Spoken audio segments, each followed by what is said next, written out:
Il a 28 ans et c'est l'homme qui fait parler de lui aujourd'hui en politique. Un proche d'Emmanuel Macron, ce matin, il a révélé qu'il occupera le poste de porte-parole de La République En Marche à partir du mois de janvier. Mais il commence son nouveau job dès ce soir dans Quotidien. Voici Gabriel Attal.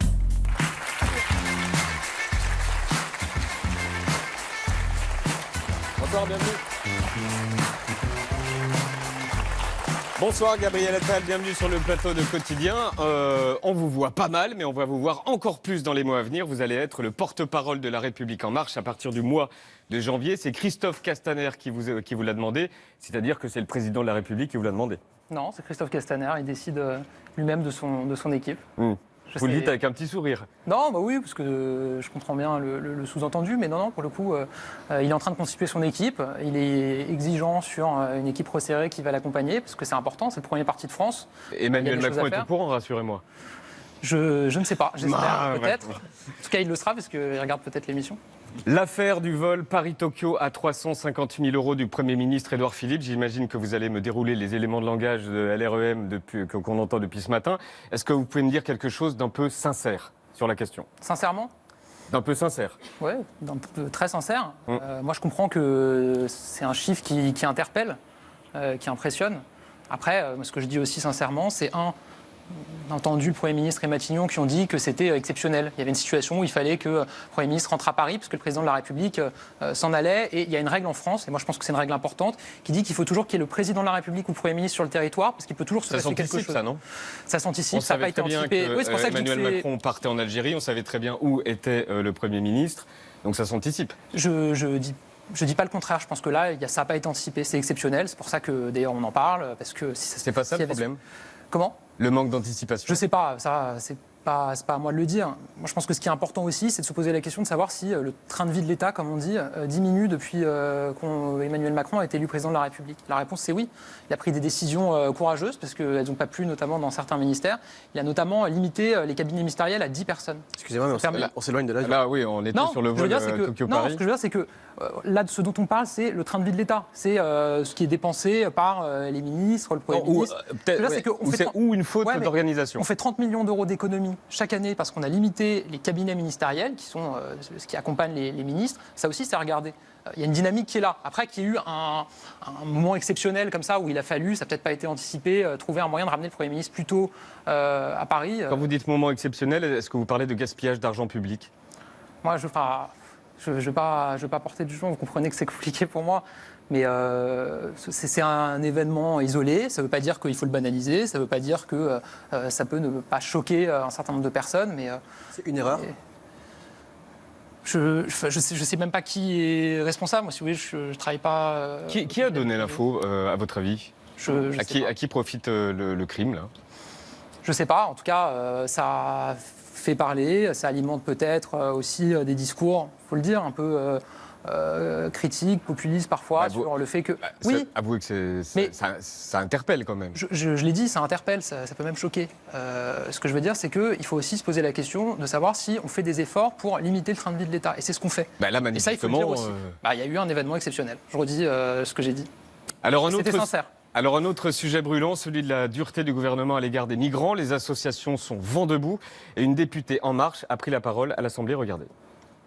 Vous préparez depuis des mois un projet de loi sur le droit d'asile, une immigration maîtrisée. Les personnes dont nous parlons aiment la France. Elles fuient des pays en guerre, elles fuient un avenir économique et climatique leur paraissant bien terne. Est-ce qu'il y a là bad cop et good cop ? On vient de voir le good cop. Le bad cop, c'est le ministre de l'Intérieur qui est digne de Charles Pasqua et une députée, elle en l'occurrence, gentille et inquiète. Est-ce qu'on fait comme ça une moyenne et hop, ça roule ? Non, moi je ne vois pas dans ce que Sonia a dit ce qui pourrait ne pas être dit par Gérard Collomb. Et je pense que ce qui l'a heurté et ce qui me heurte moi aussi, c'est qu'on a un projet de loi asile et immigration qui va arriver en janvier à l'Assemblée nationale. On ne sait pas encore ce qu'il y a dans le texte, il est encore en cours de préparation. Il y a des mesures qui fuitent dans la presse, et ces mesures-là, elles donnent le sentiment que c'est une politique purement orientée vers le répressif. Dans ce projet de loi, il y aura aussi des mesures importantes pour l'intégration des réfugiés. C'est un volet extrêmement important. Moi, si j'ai rejoint Emmanuel Macron, c'est parce que pendant la campagne, il a porté un discours très clair et très courageux, surtout parce qu'il n'était pas porté par beaucoup d'autres candidats, qui était de dire, quand une personne qui a fui la guerre, la persécution, se présente aux portes de la France, il faut qu'on lui ouvre la porte, il faut qu'on lui permette de s'intégrer. Parce qu'aujourd'hui, il y a des réfugiés qui arrivent en France. On a mal compris Gérard Collomb ? Non, moi je pense qu'il y a une petite musique qui est alimentée par la presse. Gérard Collomb, il est ministre de l'Intérieur. Son texte sera présenté en janvier. Et donc, moi je suis attaché, Collomb, lui aussi c'est le est bad cop. attaché. Vous, la manifestation, c'est le good cop. non, La députée, c'est le good cop aussi. Non, il faut écouter ce que dit Gérard Collomb. Forcément, on reprend les déclarations qui sont les plus répressives, qui donnent le sentiment d'être les plus sécuritaires. Gérard Collomb, il dit ce qu'a toujours dit Emmanuel Macron, c'est qu'il faut permettre d'intégrer les réfugiés dans ce pays. Vous savez, aujourd'hui, vous arrivez, vous faites une demande d'asile, vous attendez entre 14 et 18 mois avant d'avoir une réponse. Pendant ce temps-là, il ne se passe rien. Vous êtes dans un centre d'hébergement avec des gens qui ne sont pas demandeurs d'asile, avec des SDF, avec... Voilà. Et une fois que vous avez votre asile, que vous êtes considéré comme réfugié, il ne se passe rien non plus. C'est ça le vrai problème. Il faut que, quand on devient réfugié en France... Il faut être plus accueillant, c'est ce que vous dites? Ce que je dis, c'est oui, il faut mieux intégrer les réfugiés en France. Il faut qu'on vous donne des cours de français, il faut qu'on vous aide à trouver un logement, il faut qu'on vous aide à trouver un emploi. C'est ça la dignité. Et ça, c'est ce qui sera aussi dans le texte. Et malheureusement, on n'en parle pas aujourd'hui parce que les mesures qui sortent dans la presse... Donc qui pas sont que des expulsions comme dit Gérard Collomb. L'important, et Emmanuel Macron s'était quand même vraiment engagé là-dessus, et encore une fois, on est beaucoup à l'avoir rejoint sur ce discours. C'est de dire qu'il a même dit que les réfugiés étaient des héros. Oui, c'est des héros. Quand on traverse la Méditerranée, qu'on manque de mourir sur un canot pneumatique, quand on manque de faire une hypothermie dans les Alpes... C'est vraiment pas ce que Gérard Collomb a dit ces derniers jours quand même. Il le dit. C'est peut-être pas ce qui est repris. Beaucoup. Il le dira peut-être plus fort s'il faut. Moi, je le dis. On est tous dans la même majorité. Je suis aussi là ce soir pour le dire. C'est des images, c'est des situations qui, moi, me prennent aux tripes. Et je crois qu'ils nous prennent tous aux tripes. Et donc, il faut être en mesure de proposer un meilleur accueil et une meilleure intégration aux réfugiés. Alors, vous parliez de la Méditerranée, mais pour rejoindre la France, de plus en plus de migrants passent aussi par les Hautes-Alpes. Ils marchent dans la neige, dans le froid, à plus de 1000 mètres d'altitude. Et depuis une semaine, des guides de montagne multiplient les maraudes pour leur venir en aide. On rejoint Valentine Auberti qui est à Briançon. Salut Valentine, tu vas partir pour une de ces maraudes.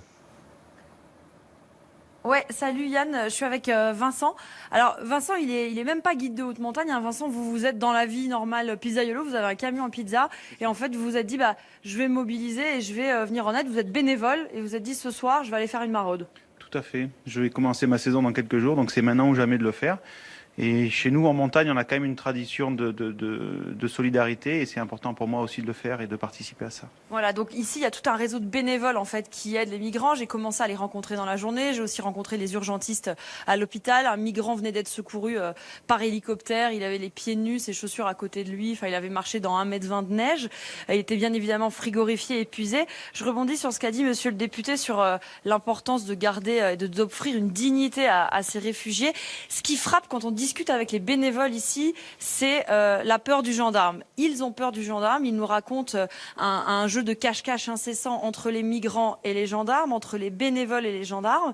Ils ont même élaboré des stratagèmes pour ne pas être contrôlés, ne pas être interpellés lorsqu'ils ramènent de la montagne des migrants dans les refuges. Donc ma question est simple. Est-ce que c'est normal d'avoir peur du gendarme quand on va secourir quelqu'un qui est coincé dans la montagne avec 1,20 m de neige ? Aujourd'hui, en France, comme dans tous les pays européens, on a des frontières et on a des contrôles aux frontières. Il y a des migrants qui arrivent, souvent par l'Italie, qui font une demande d'asile parfois en Italie, qui veulent parfois la faire en France. Il y a des contrôles aux frontières, il y a des gendarmes qui régulent l'arrivée sur le territoire. C'est le cas dans tous les États.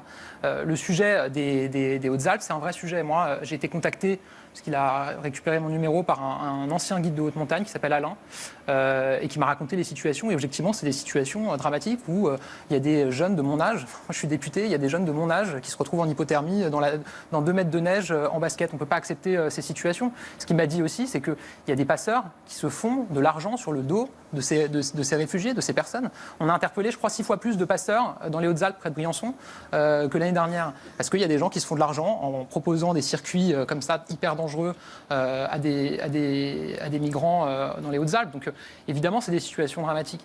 Évidemment, vous parlez des gendarmes, il y a aussi des secouristes, il y a des bénévoles, il y a aussi des secouristes qui ont pour mission, on leur demande, quand ils trouvent des migrants en situation de vulnérabilité, en hypothermie, ils doivent les intégrer dans un hôpital côté français. C'est une circulaire qui a été donnée par le ministère de l'Intérieur, il faut que ce soit respecté. Merci Valentine, on découvrira ton sujet demain. Et donc à demain Valentine.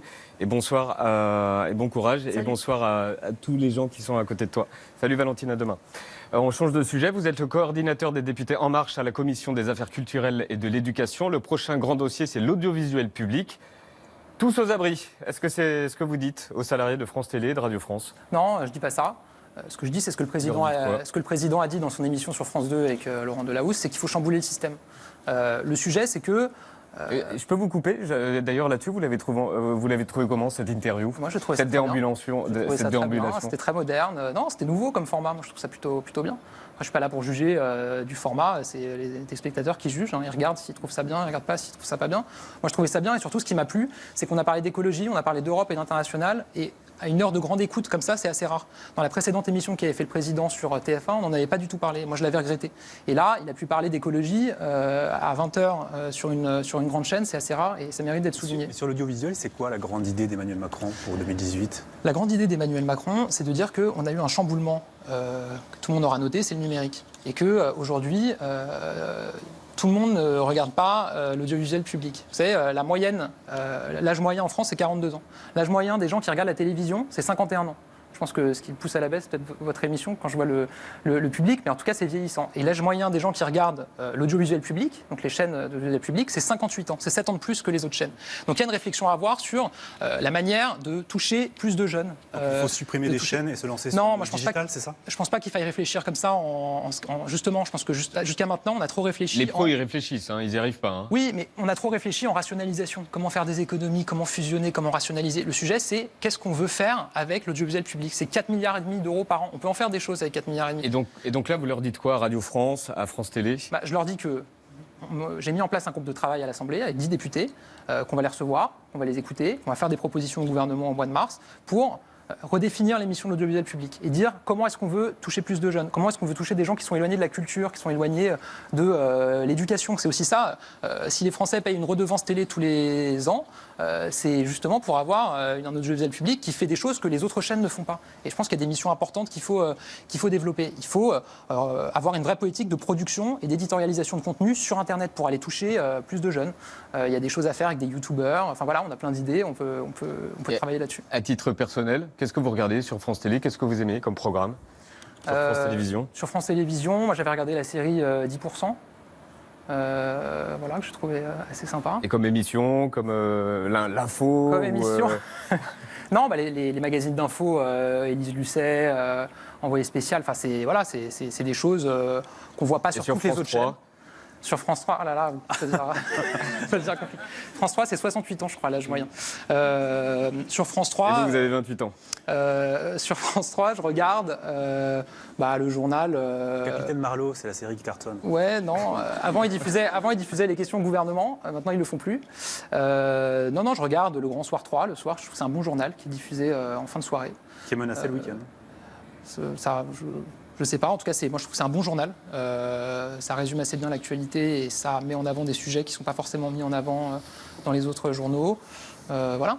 Merci, monsieur le porte-parole, le nouveau porte-parole de La République En Marche. Merci d'être venu sur le plateau de Quotidien.